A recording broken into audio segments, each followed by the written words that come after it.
بسم اللہ الرحمن الرحیم۔ وعلیکم السلام ورحمۃ اللہ۔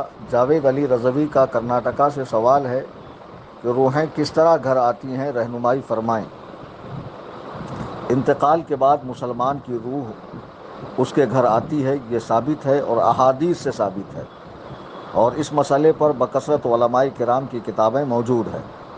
اعلیٰ حضرت امام اہل سنت رضی اللہ تعالیٰ عنہ کا ایک مستقل رسالہ اس عنوان پر ہے جس کا نام ہے اتیان الارواح لدیارہم بعد الرواح، یعنی وفات کے بعد روح کا اپنے گھر لوٹ آنا۔ اس میں اعلیٰ حضرت امام اہل سنت نے بکثرت دلائل دیے ہیں جو آپ وہاں جا کر ملاحظہ کر سکتے ہیں، پڑھ سکتے ہیں۔ اس میں آپ نے ایک حدیث نقل فرمائی ہے شعب الایمان کے حوالے سے، اور بھی دیگر کتب کا اس میں حوالہ موجود ہے۔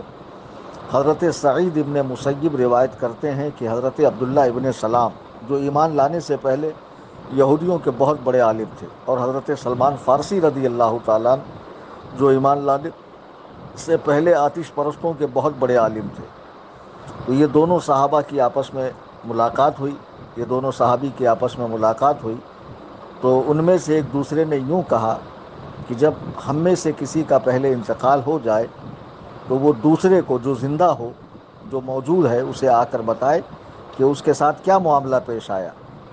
تو پوچھا گیا کیا مرنے کے بعد روحیں زندہ اور مردہ بھی ملتے ہیں؟ کیا روحیں آتی ہیں زندوں سے ملنے کے لیے؟ فرمایا گیا ہاں، کہ ویسے تو مومن کی روح جنت میں ہوتی ہے، لیکن اللہ نے اسے اختیار دیا کہ جہاں چاہے جائے۔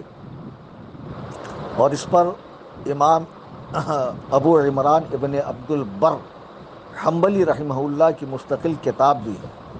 اس کے علاوہ امام جلال الدین سیوطی الشافعی رحمہ اللہ کی شرح الصدور میں بھی آپ فرماتے ہیں کہ شب جمعہ، روز عید، شب برات اور یوم عاشوراء روحیں آتی ہے دروازے پر اور فریاد کرتی ہے کہ اے ہمارے اہل خانہ، اے ہمارے گھر والوں، ہمارے لیے کچھ بھیجو، یعنی اصال ثواب کرو، صدقہ کرو، تاکہ اس کا فائدہ ہمیں ملے۔ امام نصفی رحمہ اللہ نے بھی یہ بات نقل فرمائی ہے کہ روحیں آ کر نہایت غمناک آواز میں ندا کرتی ہے کہ اے ہمارے اہل خانہ، ہم نے تمہارے لیے اتنا کچھ چھوڑا ہے، تم ہمارے لیے کچھ صدقہ کرو، ہماری بیچارگی پر ترس کھاؤ، ہماری حالت پر رحم کھاؤ۔ افسوس کہ وہابی دیوبندیوں کے یہاں تو وفات کے بعد، انتقال کے بعد یہاں سے بھیجنے کا سلسلہ بالکل ختم ہو جاتا ہے، یعنی وہاں کوئی تصور نہیں ہے، خصوصاً غیر مقلدین کے یہاں۔ یہ سراسر عبث ہے، بیکار ہے۔ زندہ اپنے مردوں کو ایصال ثواب پہنچا سکتے ہیں، اور روحیں خود آ کر اس کا مطالبہ دروازے پر کرتی ہیں۔ آج جو مسلمان عیش و عشرت کی زندگی گزار رہے ہیں، انہیں سوچنا چاہیے کہ یہ ساری نعمتیں، راحتیں، آسائش اور یہ سارا سکون جو ان کو میسر آیا ہے، والدین کے صدقے میں میسر آیا ہے۔ انہوں نے ہماری دنیا بنانے کے خاطر اپنی راتوں کی نیند، دن کا چین حرام کیا، اور مسلسل محنت کر کے ہمارا فیوچر سیف ہو جائے اس کے لیے کوششیں کی۔ اب جب وہ دنیا سے جا چکے ہیں تو ظاہر سی بات ہے کہ روپے پیسے تو ان کی قبر میں بھیجے نہیں جا سکتے ہیں۔ ہاں، یہی روپے پیسے غربا کو، مساکین کو، یتامہ کو اور ضرورت مندوں کو دے کر ان کے نام سے صدقہ کر کے اس کا ثواب ضرور انہیں پہنچایا جا سکتا ہے۔ تو ضرور اپنے مرحومین کو ایصال ثواب پہنچانا چاہیے، اور اس کا بہت فائدہ ہے۔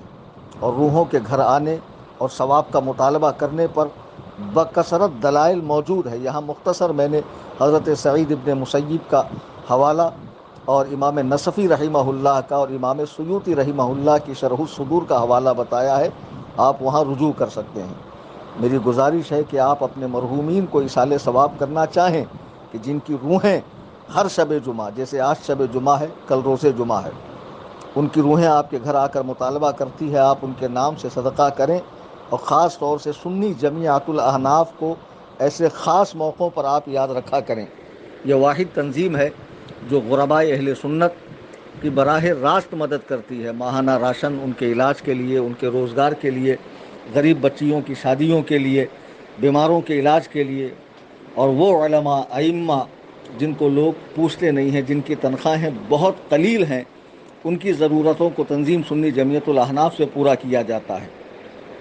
دینی کتابوں کی تقسیم ہوتی ہے، مساجد کی تعمیر ہوتی ہے، مساجد میں وضو خانے وغیرہ اور مدارس میں لائبریری وغیرہ، اور کئی دینی بچے جو مدارس میں اعلیٰ تعلیم حاصل کر رہے ہیں ان کے خرد و نوش کا اور ان کی ضرورتوں کو تنظیم سنی جمعیت الاحناف سے پورا کیا جاتا ہے۔ میں عرض کروں گا کہ آپ تنظیم سنی جمعیت الاحناف میں اپنے مرحومین کے نام سے خوب صدقات کیا کریں۔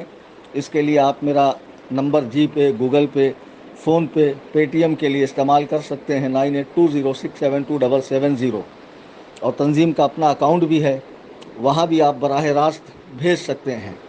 اہل سنت و جماعت کو چاہیے، اہل سنت و جماعت کے پیروکاروں کو چاہیے کہ جب ان کے اہل خانہ میں سے کوئی فوت ہو جائے تو ایصال ثواب کی ہمہ وقت کوشش کیا کریں، گھر میں فاتحہ خوانی کیا کریں، ان کے نام سے صدقات کیا کریں، اور کسی ایرے غیرے کی بات پر دھیان دھرنے کی، کان دھرنے کی ضرورت بالکل نہیں۔